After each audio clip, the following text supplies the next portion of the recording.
कोशिकांक के बारे में हमने चर्चा की थी, कोशिकांक। ठीक है, तो बेटा कोशिकांक के बारे में ये सबसे पहले बात करें, हम केंद्रक की बात करें तो केंद्रक यानी कि हम न्यूक्लियस की बात करते हैं। इसकी खोज जो है ये रॉबर्ट ब्राउन ने की है। तो किसने की है बेटा? तो इसकी खोज रॉबर्ट ब्राउन ने 1831 ईस्वी में की है। ये आपको यहाँ पर ध्यान रखना है कि केंद्रक की खोज रॉबर्ट ब्राउन ने 1831 में की है। ठीक है, सबसे बड़ा जो कोशिकांक है, तो सबसे बड़ा कोशिकांक ये लिख सकते हैं कि यह सबसे बड़ा कोशिकांक है। ठीक है, कोशिका के अंगों का सबसे बड़ा भाग जो है वो आपका क्या है? केंद्रक है, न्यूक्लियस है।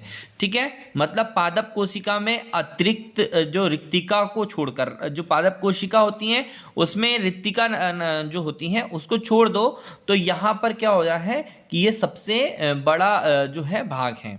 कोशिका का नियंत्रण करना है मस्तिष्क का।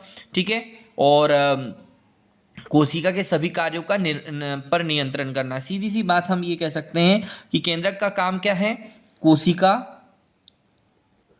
कोशिका का नियंत्रण केंद्र है ये। ठीक है, तो ये जो केंद्रक होता है ये कोशिका का नियंत्रण केंद्र होता है। ठीक है, हाँ, तो कोशिका के सभी कार्यों पर नियंत्रण, ये भी हम कह सकते हैं कि कोशिका के सभी कार्यों पर नियंत्रण जो है वो कौन करता है? वो आपका कौन करता है? केंद्रक करता है। तो ये बात आपको ध्यान रखना है। अगर हम कोशिका में केंद्रक की स्थिति को देखें बेटा, तो ये इस तरह से एक हमने बनाया और डायग्राम, जिसमें हम यहाँ पर कुछ डायग्राम में हम शो कर देते हैं कहाँ पर क्या आपको देखने को मिलता है।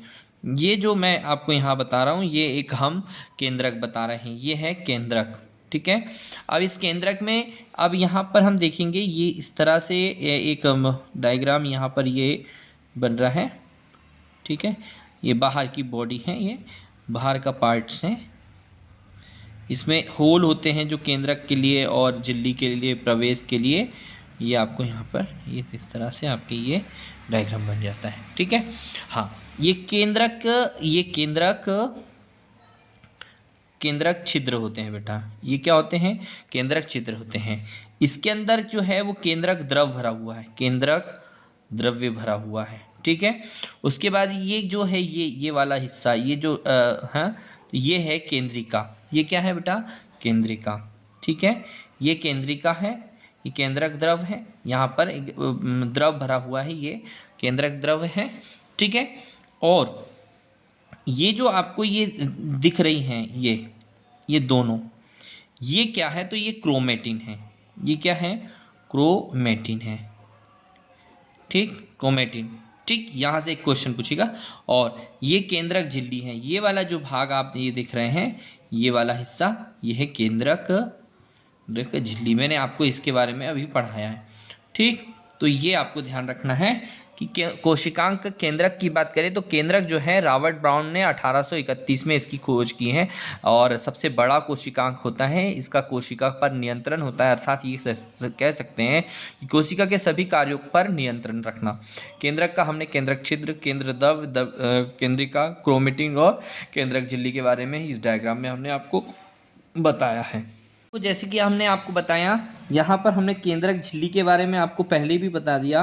केंद्रक झिल्ली, हमने पिछली क्लास में आपको केंद्रक झिल्ली के बारे में बताया कि ये दोहरी झिल्ली होती हैं और केंद्रक छिद्रयुक्त कोशिका द्रव्य या केंद्रक द्रव्य के मध्य पदार्थ के आवागमन के लिए ये आवश्यक होती हैं।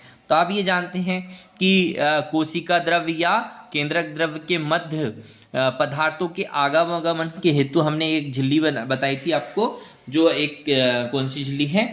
केंद्रक झिल्ली है। ठीक है, एक हमने क्या बताया? केंद्रक द्रव्य के बारे में भी हमने चर्चा कर दिया हम। ठीक है, अब आते हैं हम केंद्रिका के बारे में। जो केंद्रिका है, इस केंद्रिका का नामकरण जो है ना, नामकरण ये पूछा जाता है। नामकरण, तो नामकरण से प्रश्न अगर आपको आए तो आपको बताना है कि नामकरण जो है फोंटाना ने इसका नामकरण किया है। तो केंद्र आपकी जो केंद्रिका है इसका नामकरण किसने किया है?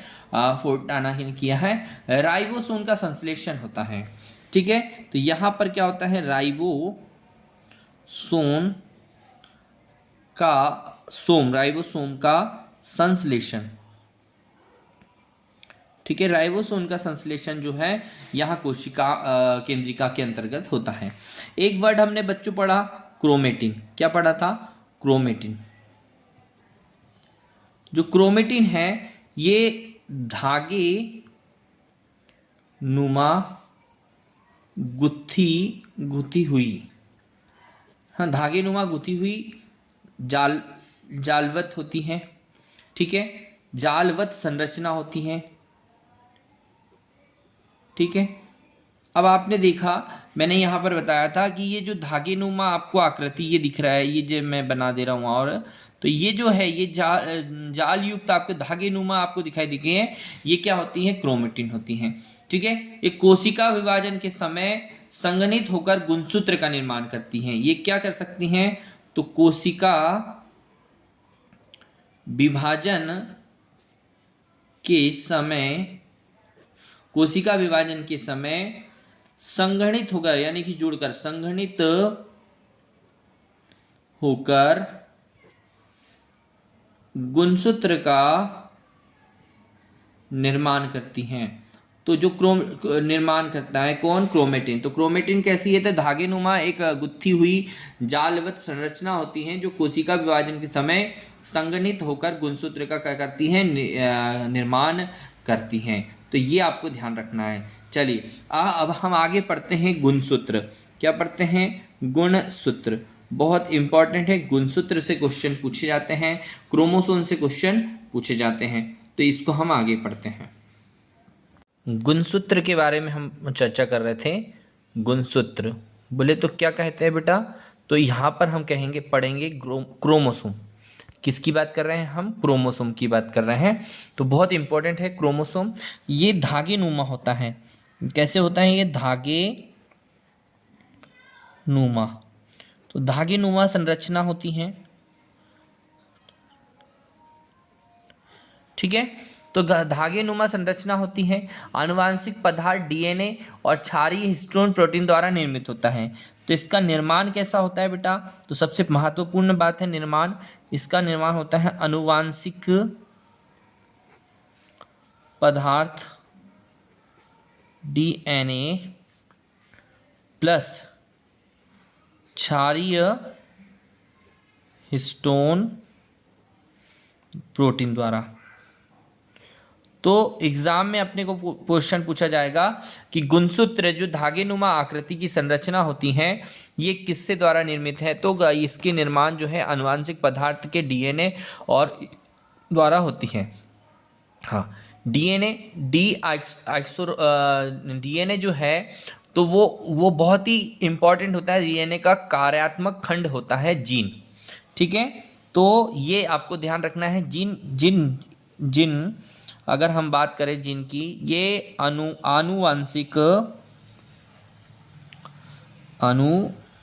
एक मिनट, जो आनुवांशिक होती हैं, आनुवांशिक, ठीक, सूचना का निर्धारण, ठीक है। ये आपको ध्यान रखना है कि जो जीन होते हैं ये एक व्यक्ति के गुण जो भी है जीन ये ट्रांसफ़र करते हैं डीएनए के माध्यम से। हम कह सकते हैं गुणसूत्र का कारण क्या है?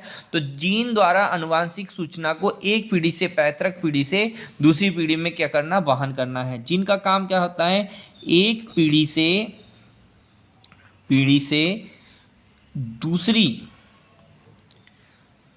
पीढ़ी तक वहन करना, ठीक है। तो जीन जो है वो एक पीढ़ी से दूसरी पीढ़ी तक की क्या करती हैं? गुणसूत्र, बात कर रहे हैं हम गुणसूत्र की।